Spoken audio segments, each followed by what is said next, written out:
Hello friends, आज की इस क्लास में हम भारत के भूगोल के बारे में चर्चा करेंगे।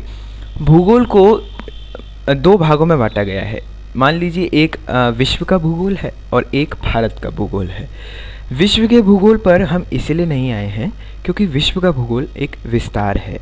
विश्व के भूगोल में महाद्वीप आते हैं, 7 महाद्वीप हैं हमारे, बड़े बड़े महाद्वीप हैं। उनमें पर्वत श्रृंखलाएँ हैं, नदियाँ हैं, झीलें हैं और द्वीप भी है। तो ये एक बहुत बड़ा विस्तार रूप है भूगोल का। लेकिन भारत का भूगोल अगर हम समझ लेते हैं तो विश्व के भूगोल में समझने में हमें कोई भी दिक्कत का सामना नहीं करना पड़ेगा। भारत का भूगोल इम्पोर्टेंट क्यों है? ये एग्ज़ाम के पॉइंट ऑफ व्यू से बहुत इम्पोर्टेंट है। जैसे कि कई एग्ज़ाम में एसएससी है और रेलवे है और ये यूपीएससी है, आईएएस वाला एग्ज़ाम, वो उनमें कई प्रकार के क्वेश्चन बनते हैं भारत के भूगोल से। भारत का भूगोल बहुत इम्पॉर्टेंट है और इसको पढ़ना ही चाहिए, हर व्यक्ति को पढ़ना चाहिए, क्योंकि आप भारत में रह रहे हैं। आपको उसकी दिनचर्या, मतलब दिन कैसे हो रहे हैं, रात कैसे हो रहे हैं, और हमारे पर्वत कितने हैं, सबसे ऊंचा पर्वत कौन सा है, बड़ी नदी कौन सी है, तो ये सब के बारे में चर्चा करेंगे हम भारत के भूगोल में। लेकिन आज जो हम भारत के भूगोल में टॉपिक डिस्कस करेंगे उस टॉपिक का नाम है भारत की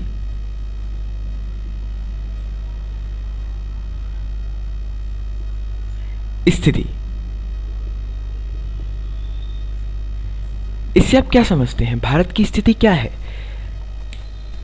मान लीजिए मैं आपसे क्वेश्चन करूं कि आपको बताना है कि वर्ल्ड में भारत की स्थिति कहाँ है। आपको ग्लोब नहीं दिया जा रहा है, मैं आपको ग्लोब नहीं दे रहा हूँ, और अगर आपको ग्लोब दे दिया तो आप भारत देख के बता देंगे। तो जैसे ये है, मैंने ये घुमाया, मतलब मैंने देखा तो ये देख लिया मैंने, ये भारत है। ऐसे नहीं, मैं आपको ओरली पूछ रहा हूँ कि भारत कहाँ है, तो आप कैसे देंगे जवाब? या तो आप किसी देश को रिप्रेजेंट करेंगे कि चीन के दक्षिण में है या श्रीलंका के उत्तर में है, तो इस तरीके से भी नहीं देना है। आपको भारत की स्थिति एग्जैक्ट बतानी है कि कहाँ पर है। वो हम बता पाएंगे भारत की स्थिति कोऑर्डिनेट से। हर देश के अपने अपने कोऑर्डिनेट्स हैं कि ये किस देशांतर पर, देशांतर और अक्षांश रेखाएं आपने पढ़ी होंगी, मैं आपको बताता हूँ। जैसे ये हमारी अर्थ है और ये ट्रू मेरिडियन है यानी 0 डिग्री, ये इक्वेटर है, भूमध्य रेखा, भूमध्य रेखा, ठीक है, ये भूमध्य रेखा है।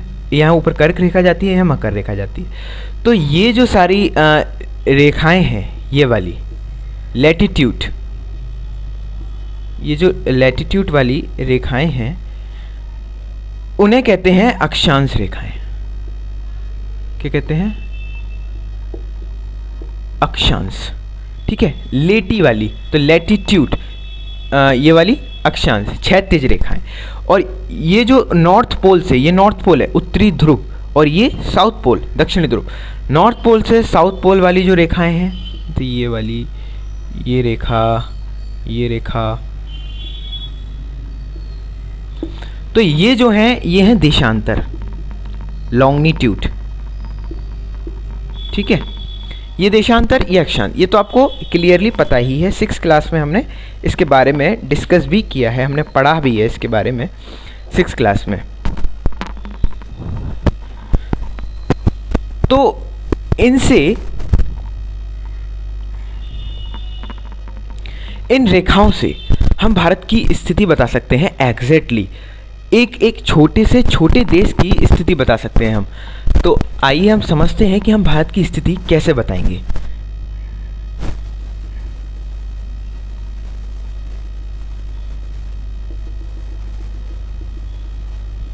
ये हमारी अर्थ है, ठीक है,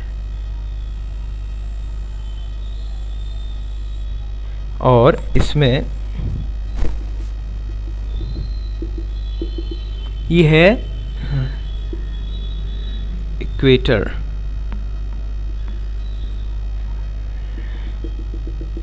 मैं हिंदी में भी लिख दे रहा हूँ,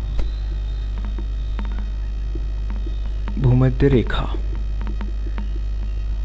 और ये है हमारी Tropic of Cancer, Tropic of Cancer, ये है कर्क रेखा।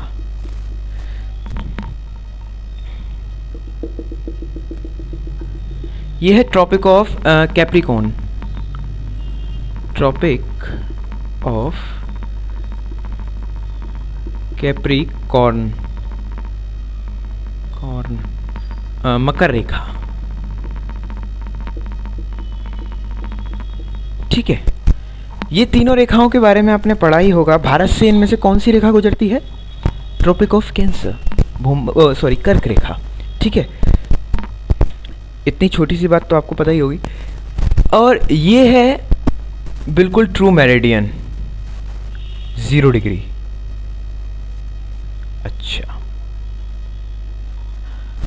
अच्छा, मैं आपसे एक बात पूछना चाहता हूँ।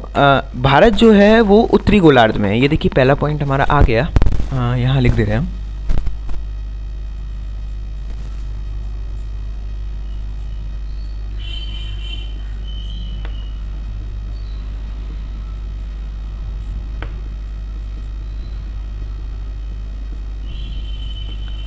देखिए भारत उत्तरी गोलार्ध में स्थित है। अब इनमें से उत्तरी गोलार्ध कौन सा है? देखिए पृथ्वी में इक्वेटर जो है बिल्कुल बीच की रेखा होती है। ठीक है, तो इक्वेटर के ऊपर वाला हिस्सा यानी इक्वेटर के हाफ वाला जो सर्किल है, जो हाफ वाला स्फीयर है, वो उत्तरी गोलार्ध है, उत्तर में जो है। और ये दक्षिण में है। देखिए मैं आपको ग्लोब से समझाता हूँ।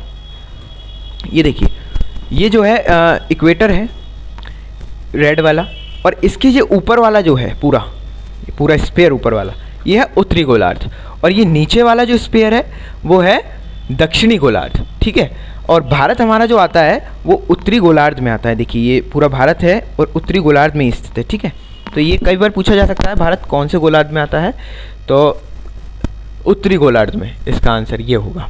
ठीक है, अच्छा, और मेन बात हम स्थिति बता रहे थे, तो ये ट्रॉपिक ऑफ कैंसर, ये भूमध्य रेखा, और ये मकर रेखा, और ये ट्रू मेरिडियन।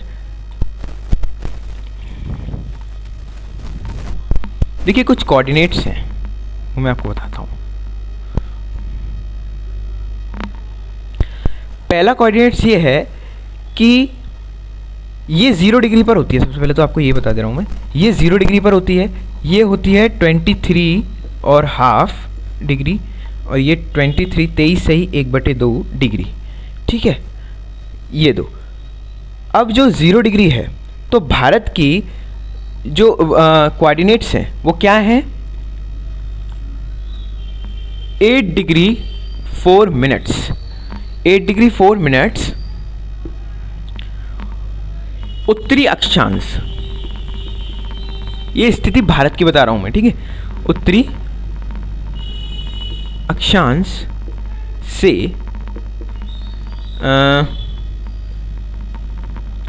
37 डिग्री 6 मिनट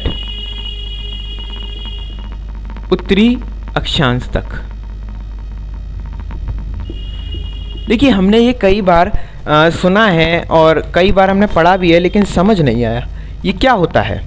उत्तरी अक्षांश से 37 डिग्री 6 मिनट, ये सब कोऑर्डिनेट्स होते हैं। कभी हमने रख के नहीं देखा है इन्हें अर्थ पर, तो वो चीज़ मैं आपको आज क्लियर कर रहा हूँ। जैसे 0 डिग्री है, ठीक है, इक्वेटर हमेशा 0 डिग्री की होती है, तो 0 डिग्री से ये क्या बोल रहा है? उत्तरी अक्षांश। तो देखिए ये अक्षांश रेखा है, ये वाली जो मैंने बताया था आपको, ये सब अक्षांश रेखाएं होती हैं। ठीक है, अब उत्तरी अक्षांश किसे कहेंगे? जो अक्षांश उत्तरी गोलार्ध में आती हैं वो उत्तरी अक्षांश कहलाती हैं। ठीक है, अब उत्तरी गोलार्ध में इसके ऊपर जितनी भी अक्षांश रेखा हैं वो उत्तरी अक्षांश रेखाएं। क्लियर?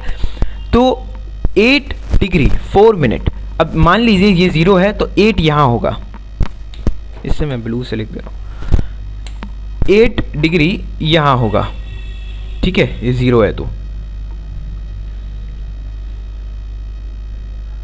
तो ये मैंने 8 डिग्री 4 मिनट, ठीक है, ये लिख दिया 8 डिग्री का, ये इतना ऊपर है। अब 37 डिग्री 6 मिनट उत्तरी अक्षांश तक, तो यहाँ से 37 डिग्री, तो ये 23 है, तो 37 यहाँ कहीं आएगा, तो ये ले लीजिए। अब देखिए मैं आपको बताता हूँ, ये 37 डिग्री 6 मिनट्स। अब इतने कहीं में भारत होगा, क्लियर हो गया। यहाँ नहीं है, यहाँ नहीं है, यहाँ नहीं है, यहाँ नहीं है, इतने में होगा कहीं ना कहीं। अब इतने में भी यहाँ भी हो सकता है, यहाँ भी हो सकता है, यहाँ भी हो सकता है, यहाँ भी हो सकता है, वो अलग कोऑर्डिनेट से पता लगेंगे। कौन से कोऑर्डिनेट से पता लगेंगे? वो देशांतर के कोऑर्डिनेट से पता लगेंगे। ये अक्षांश के कोऑर्डिनेट आ गए, इतने अक्षांश के बीच में स्थित है भारत, ठीक है। अब देशांतर के कोऑर्डिनेट्स देखते हैं। देखिए,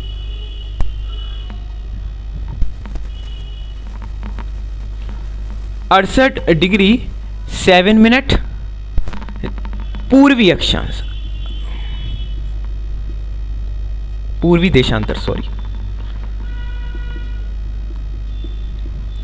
से 97 डिग्री 25 मिनट्स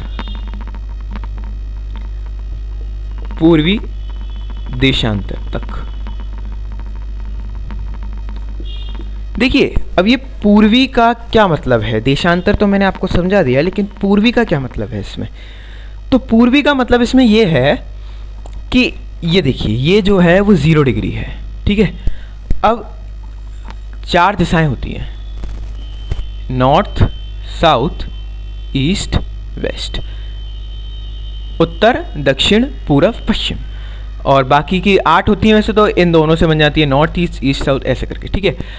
अब ये बीच की है, तो ये पूरब हिस्सा होता है, ये पश्चिम हिस्सा होता है। जैसे हम भारत भी देखते हैं, तो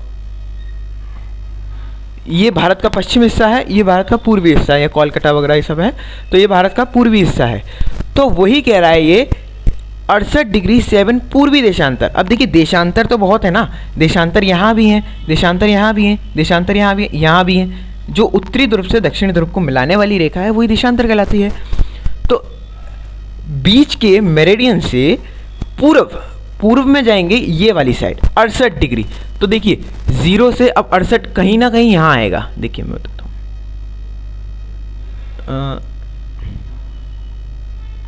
कुछ ऐसे आएगा, ये वाली चीज़ जो है 68 डिग्री है, ठीक है। 68 डिग्री 7 मिनट ये है। और कितने तक है पूर्वी देशांतर? 97। तो ये ले लीजिए, ये रहा, देखो ये है 68 और ये है 97 25 मिनट्स, ठीक है। अब ये बॉक्स मिल गया आपको ये 4 पॉइंट मिल गए। ये देखिए 1 2 3 और ये 4, इतनी बात क्लियर हो गई। अब इन्हीं 4 पॉइंट में भारत है, भारत की स्थिति इन्हीं 4 पॉइंट में है।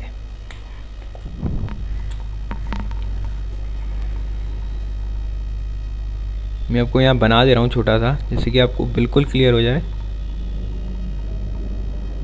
देखिए ये है पूरी स्थिति, ठीक है, भारत की। उत्तर जम्मू कश्मीर से लेकर कन्याकुमारी तक ये जो है मैं आपको बता चुका हूँ, ये 8.4 है। देखिए लाइन जा रही है 8.4, ये 37.6 और ये है 68 डिग्री 7 और ये है 97 डिग्री 25 मिनट्स, ठीक है। ये हो गई हमारी भारत की स्थिति। इतनी बात आपको क्लियर हो गई। अब आप बता सकते हैं बिना ग्लोब के कि भारत कहाँ स्थित है। वैसे आप हर देश बता सकते हैं, लेकिन हमें भारत के बारे में जानकारी जाननी ज़रूरी थी। तो इतना आपकी बात क्लियर हो गई होगी। अब हम थोड़ा भारत पे आ जाते हैं, इसे रफ करते हैं। पृथ्वी का हमारा इतना काम नहीं था, सिर्फ इसे समझाना था हमें।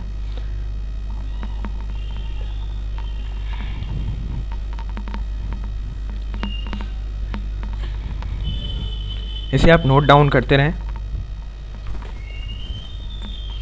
देखिए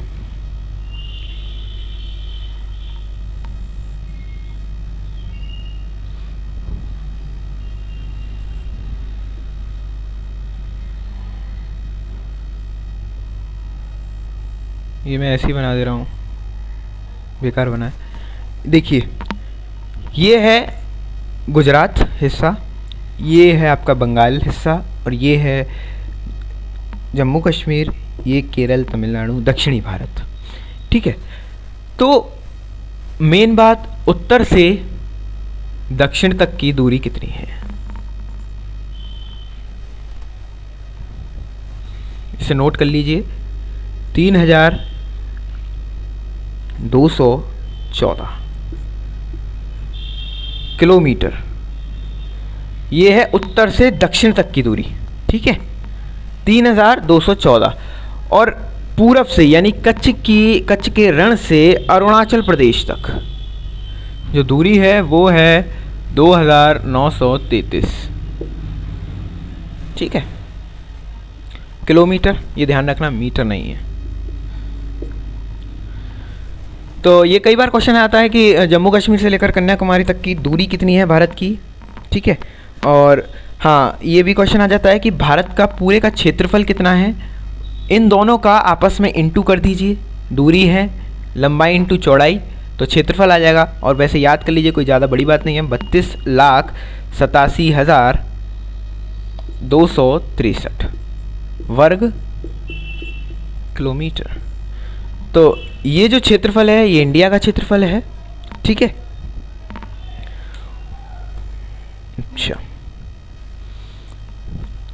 अच्छा हाँ, भारत से एक रेखा गुजरती है, वो मैं आपको अभी क्लियर कर दे रहा हूँ। देखिए, भारत से एक रेखा गुजरती है, वो है कर्क रेखा, Tropic of Cancer, Tropic of Cancer. तो ये ट्रॉपिक ऑफ कैंसर कितने राज्यों से होकर गुजरती है, ये क्वेश्चन कई बार आ जाता है, परीक्षाओं में बहुत पूछा जाता है ये क्वेश्चन कि किन किन राज्य से नहीं गुजरती, ये भी आ जाता है। तो आपको जब ये पता होगा कि कितने राज्यों से गुजरती है, तो आप ये बता देंगे कि किस राज्य से नहीं गुजरती। तो आप इसको कैसे याद करेंगे, देखिए मैं आपको एक बहुत अच्छी ट्रिक बता रहा हूँ, वो उससे आपको बहुत जल्दी याद हो जाएगा। ये देखिए, वैसे मैंने बताया 8 राज्यों से होकर गुजरती है, ये कर्क रेखा 8 राज्यों से गुजरती है। तो देखिए ट्रिक बता रहा हूँ मैं, ये ट्रिक है।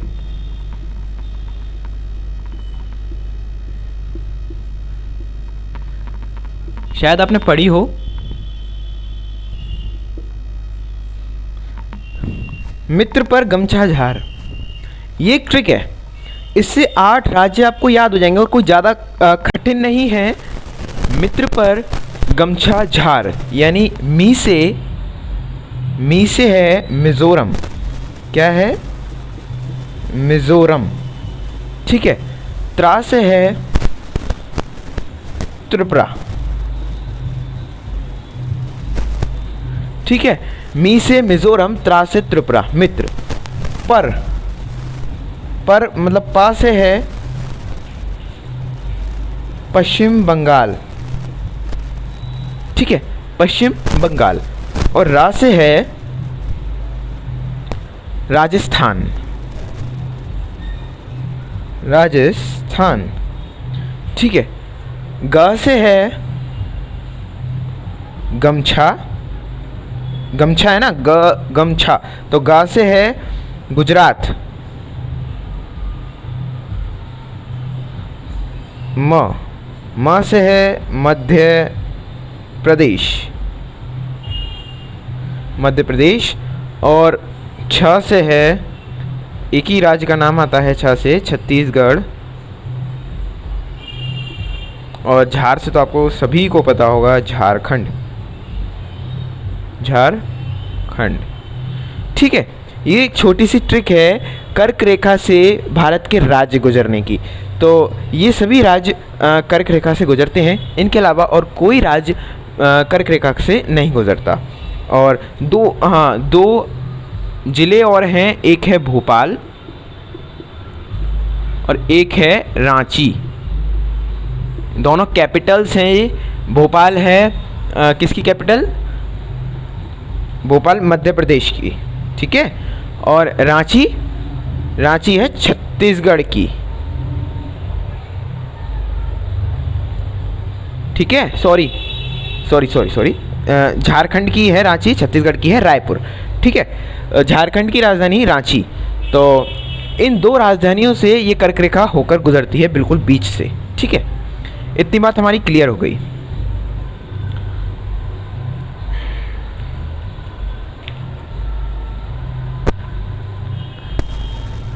अब हम एक चीज और समझाते हैं।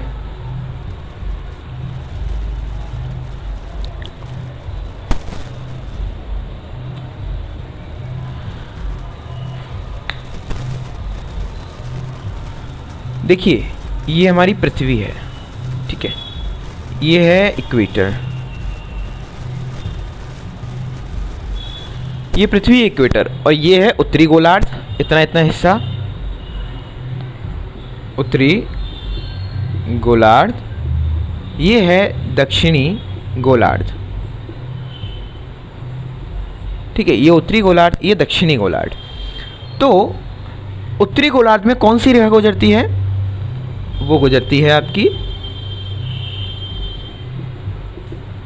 ट्रॉपिक ऑफ कैंसर, यानी कर्क रेखा।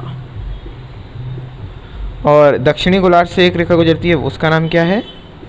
ट्रॉपिक ऑफ कैप्रिकॉर्न, यानी मकर रेखा, मकर रेखा, ठीक है। ये तीन रेखाएं हैं। अब ये रेखा पर क्वेश्चन ऐसे आता है कि उत्तरी गोलार्ध पर सबसे बड़ा दिन कौन सा होता है? तो 21 जून, ये जानी पहचानी डेट है। इस दिन योगा दिवस भी होता है, yoga day, international yoga day. उत्तरी गोलार्ध पर 21 जून को सबसे बड़ा दिन होता है। ये आप याद नहीं करेंगे, ये आप समझेंगे क्यों होता है सबसे बड़ा दिन? क्योंकि कर्क रेखा पर, ट्रॉपिक ऑफ कैंसर पर सूर्य की किरणें इस दिन बिल्कुल 0 डिग्री पर पड़ती हैं, बिल्कुल सीधे, यानी 0 डिग्री पर। तो इसी दिन, सिर्फ इसी दिन कर्क रेखा पर उत्तरी गोलार्ध में सूर्य की किरणें 0 डिग्री पर पड़ती हैं। जैसे ये उत्तरी गोलार्ध है हमारा, और यहाँ कर्क रेखा जा रही है, ठीक है। ये वाली रेखा जो कर्क रेखा है, इस पर सूर्य की बिल्कुल सीधी किरणें पड़ती हैं 0 डिग्री एंगल पर। तो ये सबसे बड़ा दिन होता है 21 जून। अच्छा, दक्षिणी गोलार्ध पर सबसे बड़ा दिन होता है 22 दिसंबर को। 22 दिसंबर को मकर रेखा पर सूर्य की किरणें 0 डिग्री पर पड़ती हैं, तभी तो दक्षिणी गोलार्ध का सबसे बड़ा दिन होगा, ठीक है। दक्षिणी गोलार्ध में सबसे बड़ा दिन जैसे ऑस्ट्रेलिया है, ऑस्ट्रेलिया दक्षिणी गोलार्ध में आता है, और कई देश हैं, देखिए जैसे ये है ब्राज़ील है, पेरू है, और अर्जेंटीना है, चिली है, और इंडोनेशिया द्वीप है, ये सब दक्षिणी गोलार्ध में है। तो इधर सबसे बड़ा दिन होता है 22 दिसंबर को, ठीक है। इतनी बात क्लियर? हाँ, और ये 2 दिनों को छोड़कर बाकी सभी दिन, ये 2 दिनों को छोड़कर बाकी सभी दिन जो 0 डिग्री पर सूर्य की किरण पड़ती हैं, वो पड़ती हैं इक्वेटर पर, भूमध्य रेखा पर। बाकी सभी दिन भूमध्य रेखा पर सूर्य की किरणें बिल्कुल 0 डिग्री पर पड़ती हैं, ठीक है। तो इसीलिए 0 डिग्री पर पड़ने के बाद यहाँ पर सबसे गर्म देश पाए जाते हैं। भूमध्य रेखा पर जितने भी देश होंगे, गर्म देश होंगे। जैसे देखिए ब्राज़ील है, यहाँ कितना ये ब्राज़ील है, और ये देखिए इंडोनेशिया है, और कई मरुस्थल हैं, केनिया है, जेरे है, गबानो है, ये कई मरुस्थल भी पड़ते हैं। तो ये गर्म देश है, गर्म देश पड़ते हैं। गर्म देश अपने आप ही हो जाएंगे, यहाँ बर्फ़बारी नहीं होती, और इक्वेटर पे जितने भी देश पड़ते हैं वो गर्म होते हैं। और अगर आप, ये मैंने बताया था नॉर्थ पोल और ये साउथ पोल, तो अगर आप यहाँ से नॉर्थ पोल की तरफ चलेंगे या इक्वेटर से साउथ पोल की तरफ चलेंगे तो तापमान घटेगा, ठीक है ना। तो जिस तरीके से यहाँ पर देखिए स्थित भारत है, ये भारत है, तो भारत में जो मैं बता रहा हूँ, ये देखिए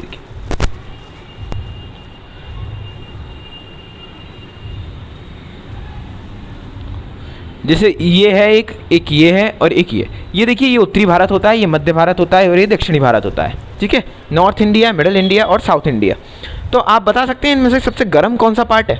इसमें गर्म सबसे पार्ट है साउथ इंडिया, ये तो पता ही होगा आपको, यहाँ बर्फ़बारी भी कम होती है और यहाँ नदियों की संख्या भी कम है, तो इसीलिए ये थोड़ा गर्म है। गर्म क्यों है, यहाँ की जलवायु इतनी गर्म क्यों पाई जाती है? हालांकि उत्तराखंड की साइड और उत्तरी पूरे भारत में बर्फ़बारी होती है, ऐसा क्यों होता है? यहाँ बर्फ़बारी क्यों नहीं होती? क्योंकि ये इक्वेटर के बहुत नज़दीक है। ये हमारी इक्वेटर जा रही है, इसके बहुत नज़दीक है। ये देखिए, ये इक्वेटर है, इसके बहुत नज़दीक है। ये मैं आपको ग्लोब में भी दर्शाता हूँ। ये देखिए, ये देखिए, ये इक्वेटर है, इसके कितना नज़दीक है जी। अब आप जितना इक्वेटर से दूर जाते जाएंगे उतनी आपको गर्मी कम लगती जाएगी। यानी दक्षिणी भारत से उत्तरी भारत में तापमान घट रहा है, ठीक है ना, ये घटने का। और इसीलिए रूस, ये देखिए रूस जो नॉर्थ पोल के एकदम समीप है, यहाँ पर पहाड़ ना होते हुए भी कई ऐसी जगह हैं जहाँ पर पहाड़ नहीं है, तो वहाँ पे भी बर्फ़बारी होती है। क्यों? क्योंकि वो नॉर्थ पोल के बहुत समीप है। अगर आप साउथ पोल के भी समीप हैं तो भी बर्फ़बारी होगी, लेकिन आप इक्वेटर के पास हैं तो वहाँ के देश गर्म होंगे। ठीक है, इतनी बात क्लियर हो गई आपको।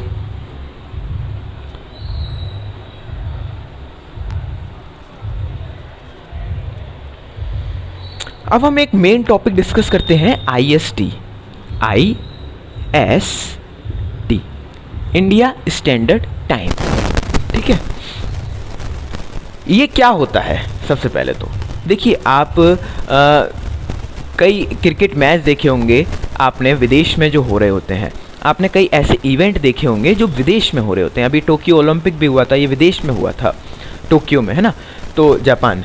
तो जब उसका टेलीकास्ट भारत पे किया जाता है या भारत के किसी एक चैनल पे किया जाता है, तो वो जब टाइम देता है कि इतने बजे मैच शुरू होगा, जैसे टीवी पे ऐड आया कि 7 PM को इंडिया वर्सेस वेस्ट इंडीज़ का मैच है, तो उसके पीछे लिखा रहता है IST। अगर ये मैच बाहर है तो ठीक है ना, तो IST लिखा रहता है। तो इसका मतलब क्या है? इंडिया स्टैंडर्ड टाइम, ठीक है ना, भारतीय समय अनुसार ये 7 बजे शुरू होगा। तो इंडिया स्टैंडर्ड टाइम क्यों है इतना मान्यता? क्योंकि इंडिया का एक ही मानक समय है जो कि इलाहाबाद के नैनी से लिया गया है, वही से पूरे भारत का समय निर्धारित किया जाता है। अब वो हम देखते हैं कि निर्धारित कैसे किया है इन्होंने समय। देखिए, ये हमारा इंडिया है,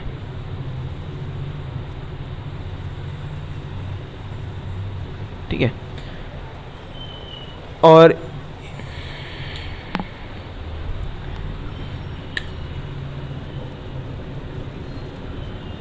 ये जो कोऑर्डिनेट्स, ये भी कोऑर्डिनेट्स, ये भी कोऑर्डिनेट्स, ये कोऑर्डिनेट्स। अच्छा, इस कोऑर्डिनेट का कौन सा है? ये कोऑर्डिनेट 8 डिग्री 4 मिनट, ठीक है। और ये कोऑर्डिनेट कौन सा है? 37 डिग्री कितना है? 6 मिनट। और ये वाला है 68 डिग्री 7 मिनट, और ये है 97 डिग्री 25 मिनट्स। ठीक है, ये 4 कोऑर्डिनेट्स हैं। अब इन 4 कोऑर्डिनेट से ही हमारा समय निर्धारित किया गया है। ये देखिए, अच्छा ये बताइए आप कि पृथ्वी है ये, ठीक है, हाँ ये मैं आपको बता रहा हूँ। जैसे ये पृथ्वी है और इसमें आपके मन में क्वेश्चन आया होगा कि अक्षांश और देशांतर तो बता दिए, लेकिन इनकी संख्या नहीं बताई। पूरी पृथ्वी पर अक्षांश रेखाओं की संख्या है, जैसे ये वाली रेखाएं जो हैं, इन रेखाओं की संख्या है 180 डिग्री नहीं, 180 रेखाएं हैं लेटिट्यूड, और लॉन्गिट्यूड देशांतर रेखा है 360। ये है अक्षांश, ये है देशांतर, ठीक है, अक्षांश और ये देशांतर, ये हैं संख्याएं, ठीक है। अब भारत में कितनी देशांतर रेखाएं हैं? कैसे निकालेंगे कि भारत के बीच में कितनी अक्षांश रेखाएं? देखिए, ये तो एक अक्षांश रेखा का नंबर है कि 68 डिग्री 7 मिनट, और ये 97, तो 97 में से 68 घटा देंगे तो ये बीच की देशांतर रेखाएं आ जाएंगी, ठीक है। तो 97 में से 68 घटाएंगे 29 जो हैं वो हमारी इधर हैं, ये 29, कितनी है?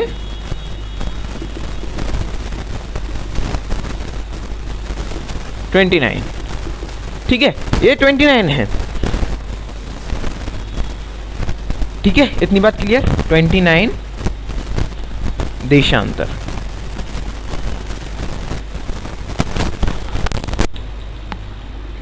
अच्छा, अब पृथ्वी को पृथ्वी को एक दिन में कितना टाइम लगता है? पृथ्वी को अपना चक्कर लगाने में कितना टाइम लगता है एक दिन का? यानी 24 आवर्स।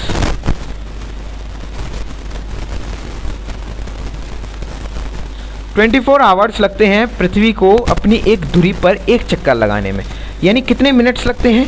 1440 मिनट्स, ठीक है, 1440 मिनट लगते हैं पृथ्वी को चक्कर लगाने में।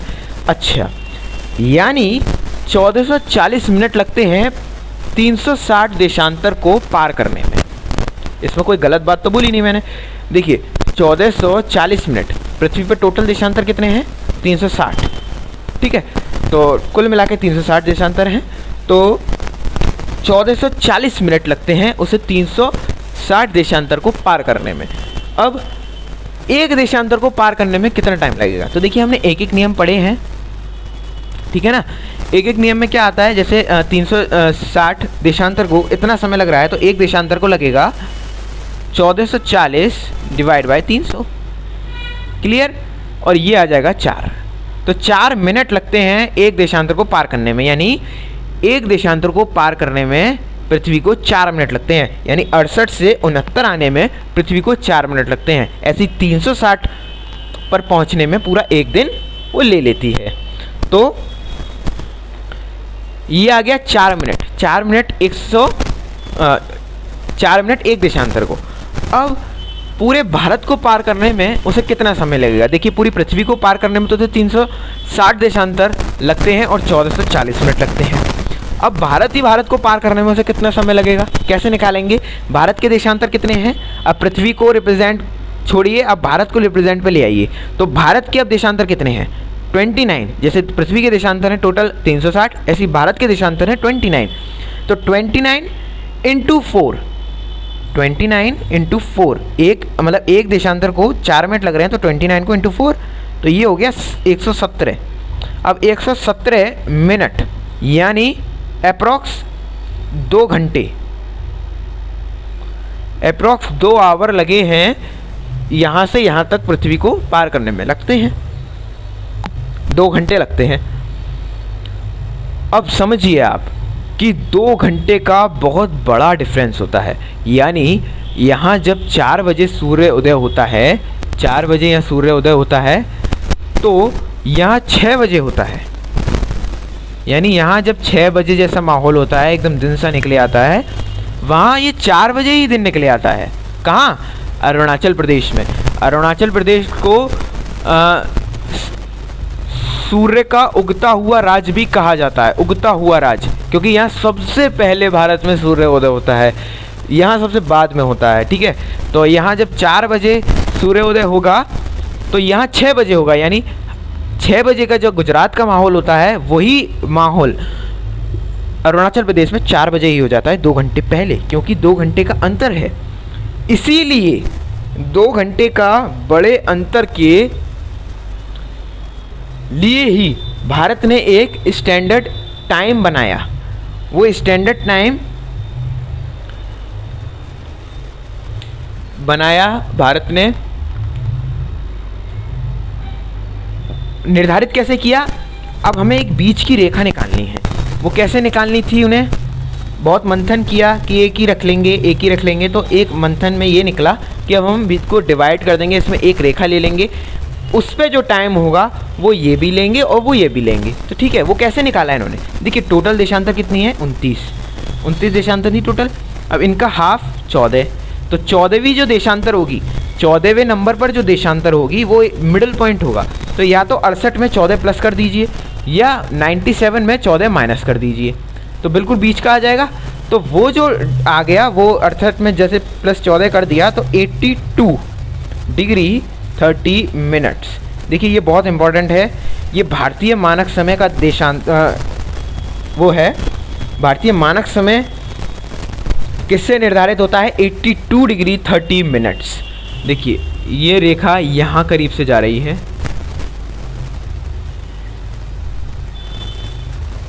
ये देखिए ये यहाँ जाती है और ये है IST लाइन जो 82 डिग्री 30 मिनट्स पर आती है। और ये मेन कहाँ से निर्धारित किया जाता है? भारत में कोई एक ऐसी जगह है जहाँ से IST निर्धारित किया जाता है, मतलब इंडिया स्टैंडर्ड टाइम एक जगह है जो मैंने आपको वीडियो के अभी ये टॉपिक स्टार्ट करने के पहले भी बताई थी। देखिए मैं आपको अभी भी बता रहा हूँ। जैसे ये आपका पृथ्वी है और पृथ्वी में ये देशांतर हैं, तो पृथ्वी का भी कोई एक मानक समय है, वो है यहाँ लंदन में, लंदन के ग्रीनविच से। ये आपने नाम भी सुना होगा, ग्रीनविच, ठीक है, यानी GMT। जैसे IST है वो है GMT, ग्रीनविच मीडियन टाइम। तो यहाँ 0 डिग्री की रेखा जाती है एक, जहाँ से पूरे वर्ल्ड का समय निर्धारित होता है। और GMT से हम मतलब IST 5.5 घंटे आगे है। ये इम्पॉर्टेंट क्वेश्चन है, ये देख लीजिए आप। GMT से IST 5.5 घंटे अहद है, आगे है, ठीक है। GMT से IST 5.5 घंटे आगे है। तो ये ग्रीनविच से लिया गया है। ऐसी ही भारत में एक स्थान है जहाँ से समय निर्धारित किया जाता है, वो है उत्तर प्रदेश में इलाहाबाद गांव। इलाहाबाद के पास एक गांव है नैनी। क्या है? नैनी। ये कई बार पूछा गया है क्वेश्चन।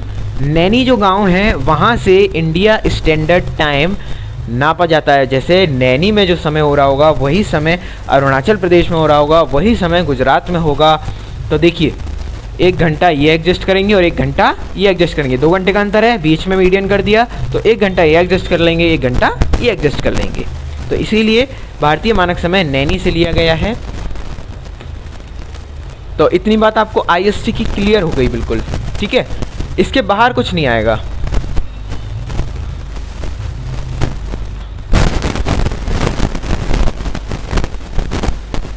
देखिए मैं आपको सिर्फ 40% या 30% ही नॉलेज दे रहा हूँ, लेकिन आपको जो 100% नॉलेज चाहिए वो आपको बुकों से ही मिलेगी।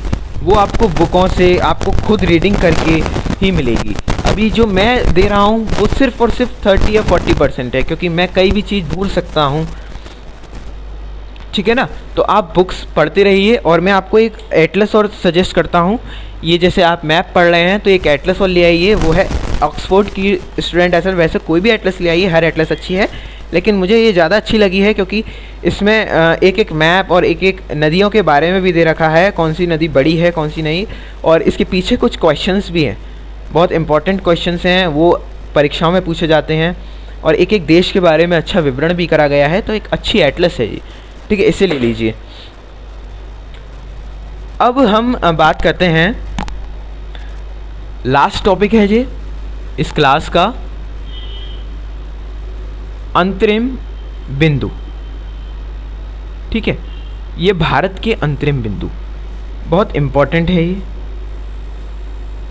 इससे तो एक IAS में क्वेश्चन भी बना है इंटरव्यू का, नॉट रिटन, नॉट प्रीलिम्स।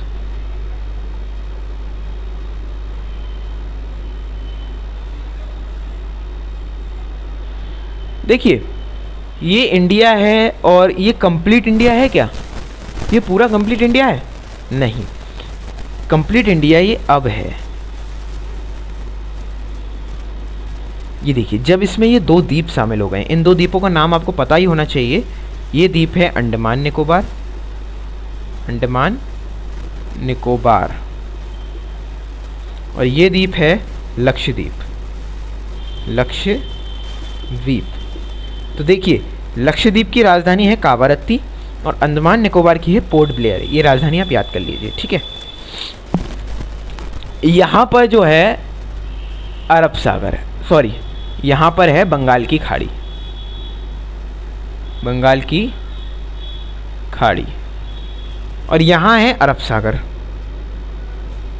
अरब सागर, और यहाँ है हिंद ओशियन, हिंद महासागर। अच्छा, तो हम अंतरिम बिंदु की बात कर रहे हैं, तो भारत के बिल्कुल उत्तर, पूर्व, पश्चिम और दक्षिण में जो लास्ट पॉइंट है, इसके आगे भारत की सीमा नहीं है। तो वो कौन कौन से पॉइंट हैं, ठीक है, उनकी बात करेंगे। तो उत्तर में सबसे पहले आप जान लीजिए, सियाचिन ग्लेशियर के पास है एक पॉइंट जिसे हम नाम देते हैं इंद्राकोल, इंद्राकुल, ये पॉइंट है उत्तर में। और यहाँ पूर्व में यहाँ अरुणाचल प्रदेश में एक पॉइंट है जिसका नाम है किबिथू। मैं आपको राज्य भी बताता जा रहा हूँ संग की संग, ये जम्मू कश्मीर में इस लद्दाख में है। लद्दाख और जम्मू कश्मीर अलग हैं, अलग अलग केंद्र शासित प्रदेश हैं। तो ये लद्दाख में पड़ता है, सियाचिन के पास, ठीक है, इंद्राकोल। और ये है किबिथू, ठीक है, किबिथू, ये कहाँ है, अरुणाचल प्रदेश में। और ये है गुजरात में, कच्छ के रण में। कच्छ का रण कैसा है, बिल्कुल वाइट, आपने कहीं मैप पे देखा होगा, या आप देख लीजिए कि कच्छ का रण एकदम वाइट सा दिखेगा आपको, बिल्कुल वाइट डेजर्ट है वो। तो कच्छ के रण में गोहर माता मंदिर है, उसके पास है एक, उसका नाम है सर क्रीक, ठीक है, ये नाम ध्यान रख लीजिए आप, किबिथू, सर क्रीक, 4 ही नाम होंगे वैसे तो, इंद्राकोल, सर क्रीक, किबिथू, ये सब आप ध्यान रख लीजिए। अच्छा, अब आता है मेन क्वेश्चन जो आईएएस के इंटरव्यू में पूछा गया था। क्वेश्चन वो था कि भारत के दक्षिण में सबसे अंतिम बिंदु कौन सा है, भारत का दक्षिण में सबसे अंतिम बिंदु कौन सा है। तो देखिए, एक तो अंतिम बिंदु ये है, इसे कहते हैं हम कन्याकुमारी।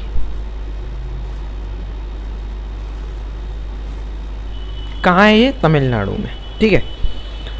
अच्छा, ये एक भारत है, ये क्या है, ये है एक प्रायद्वीप। प्रायद्वीप किसे कहते हैं, जो स्थल तीनों ओर वाटर बॉडी से घिरा हो उसे प्रायद्वीप कहते हैं। देखिए, इस ओर बंगाल की खाड़ी है, नीचे हिंद महासागर है, यहाँ अरब सागर है, तो ये प्रायद्वीप होता है। अच्छा, विश्व का सबसे बड़ा प्रायद्वीप कौन सा है, तो विश्व का सबसे बड़ा प्रायद्वीप है अरब प्रायद्वीप, ठीक है, इसे आप ध्यान रख लीजिए। तो ये कन्याकुमारी है सबसे नीचे का बिंदु, लेकिन ये जो नीचे का बिंदु है ये प्रायद्वीपीय भारत का नीचे का बिंदु है। साउथ पॉइंट ये प्रायद्वीपीय भारत का है, पेनिनसुला इंडिया का, प्रायद्वीपीय भारत का कन्याकुमारी ही लास्ट पॉइंट है। लेकिन होल भारत का कन्याकुमारी, यानी पूरे भारत का कन्याकुमारी दक्षिण में लास्ट पॉइंट नहीं है। कहाँ होगा वो लास्ट पॉइंट, अपने दिमाग से सोचिए। एक तो ये लक्षद्वीप है, और क्या अंडमान निकोबार लक्षद्वीप से नीचे पड़ता है, जी हाँ, और ये भारत का ही हिस्सा है। तो अंडमान निकोबार का जो लास्ट पॉइंट होगा वही पूरे भारत का लास्ट पॉइंट होगा दक्षिण में, ठीक है, क्योंकि Andaman Nicobar is territory of India, India का केंद्र शासित प्रदेश है अंडमान निकोबार। तो अंडमान निकोबार में एक पॉइंट है जिसका नाम है, सिंपल सा है, इंदिरा पॉइंट। इंदिरा पॉइंट जो है वो अंतरिम बिंदु है, ये लास्ट पॉइंट है होल भारत का। प्रायद्वीपीय भारत का क्वेश्चन आता है तो आप कन्याकुमारी लगाएंगे, ठीक है ना, प्रायद्वीपीय भारत का, यानी भारतीय मुख्य भूमि का, जो मुख्य भूमि है उसका कन्याकुमारी है, और पूरे भारत का जो लास्ट पॉइंट है वो इंदिरा पॉइंट है। उत्तर में तो आपको पता ही है इंद्राकोल, इसके ऊपर की कोई और सीमा है नहीं, तो किबिथू और ये सर क्रीक। तो आज की क्लास आपको कैसी लगी, आज के लिए हम इतना ही रखेंगे, और आगे हम पढ़ेंगे भारत की स्थल सीमाएं, भारत की समुद्री सीमाएं, यानी भारत का आकार पढ़ेंगे हम कैसा है। अभी तो भारत की स्थिति देखी है हमने, तो और पड़ोसी देश देखेंगे, कौन कौन से पड़ोसी देश हैं हमारे, और कितने पड़ोसी देशों से हमारे राज्यों की सीमाएं लगती हैं, इन सबको भी देखेंगे। तो मिलते हैं एक और बेहतर क्लास में। आज के लिए धन्यवाद।